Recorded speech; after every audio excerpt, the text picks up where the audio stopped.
കിരൺ എന്താ ഇങ്ങനെയൊക്കെ സംസാരിക്കുന്നത്? എന്നോട് ദേഷ്യമാണോ? ഞാനെന്തിനാ ദേഷ്യപ്പെടുന്നത്?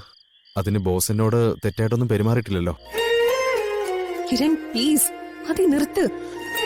കിരൺ ഇങ്ങനെ പെരുമാറുന്നത് എനിക്ക് സഹിക്കാൻ പറ്റുന്നില്ല. എനിക്കറിയാം ഞാനെന്ന് പറഞ്ഞത് കുറച്ച് കൂടിപ്പോയി.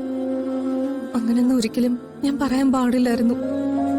ഒരു തവണത്തേക്ക് എന്നോടൊന്ന് ക്ഷമിക്ക്. ഞാൻ പറഞ്ഞല്ലോ, എനിക്ക് ആരോടും ഒരു പിണക്കവുമില്ല. പിന്നെ ക്ഷമ എന്തിനാ ക്ഷമ ചോദിക്കുന്നത്? ഇപ്പോ നമുക്കിടയിൽ ഒരു അകൽച്ചയുണ്ട്. അത് ശരിയാ, ഒരു തരത്തിൽ പറഞ്ഞ ആ അകലം നല്ലതാ. അല്ലെങ്കിൽ ചിലപ്പോ ഞാൻ ഇനിയും എന്റെ സ്ഥാനം മറന്ന് ഓവർ ഫ്രീഡം എടുത്തുനിന്ന് വരും. അത് വീണ്ടും ദുർഗയ്ക്ക്, സോറി, ബോസിന് ബുദ്ധിമുട്ടാവും. കിരൺ, കിരൺ എന്നെ ദുർഗയെന്ന് വിളിച്ചാ മതി. എന്റെ ലക്ഷ്യവും എന്നെയും ഏറ്റവും നന്നായിട്ട് അറിയാവുന്നത് കിരണ്ണാ. ഈ ലോകത്ത് ഞാൻ മറയില്ലാതെ സംസാരിക്കുന്ന ഒരേ ഒരു വ്യക്തി കിരണാ.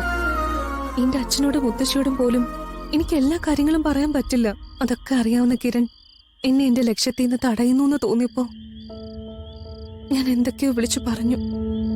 അത് കിരണിനെ ഒരുപാട് വേദനിപ്പിക്കുമെന്ന് അപ്പോഴത്തെ ടെൻഷനില് ഞാൻ ഓർത്തില്ല.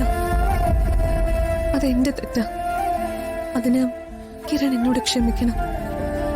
കിരൺ കൂടി എനിക്കിപ്പോ ഇല്ലെങ്കിൽ ഞാൻ ശരിക്കും തളർന്നു പോവും. ഇനിയും കിരൺ എന്നോട് ക്ഷമിക്കാൻ പറ്റില്ലെങ്കിൽ വേണ്ട, ഞാൻ കിരണിനെ ബുദ്ധിമുട്ടിക്കില്ല. ഇനി ഒരിക്കൽ പോലും ഇതുപോലെ ഞാൻ കിരണിന്റെ മുന്നേ വരില്ല. സോറി.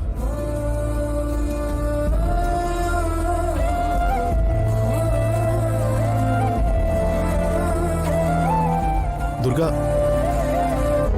പോവരുത്. തന്നോട് എനിക്ക് ഒരു പിണക്കുമില്ല ദുർഗെ. അതിന് ഈ ജന്മം എനിക്ക് സാധിക്കുകയില്ല. അപ്പോ ഈ കാണിച്ചതൊക്കെയോ? എന്റെ സങ്കടം കൊണ്ട് കുറച്ച് ഗ്യാപ്പ് കാണിച്ചു എന്നല്ലാതെ ഞാൻ പിണങ്ങിട്ടൊന്നുമില്ല. സത്യാണോ? സത്യം.